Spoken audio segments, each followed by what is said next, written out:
Well, Commissioner Andor, not one in 1,000 British people would know who you are.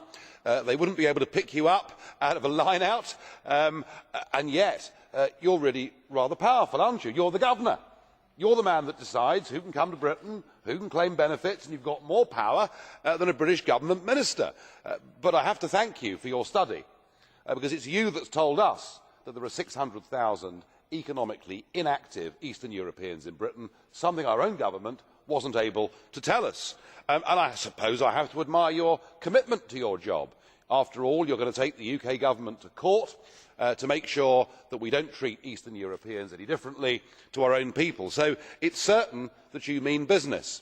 And I know this is a very complex area, but let's just look at one in-work social benefit, shall we? Child benefit. Do you know, from Eastern Europe at the moment, we are now paying out child benefit for 50,000 children that don't even live in the United Kingdom.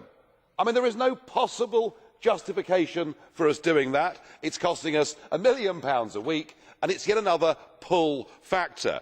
But of course, this whole issue is going to get bigger, because we appear to have learnt nothing from 2004.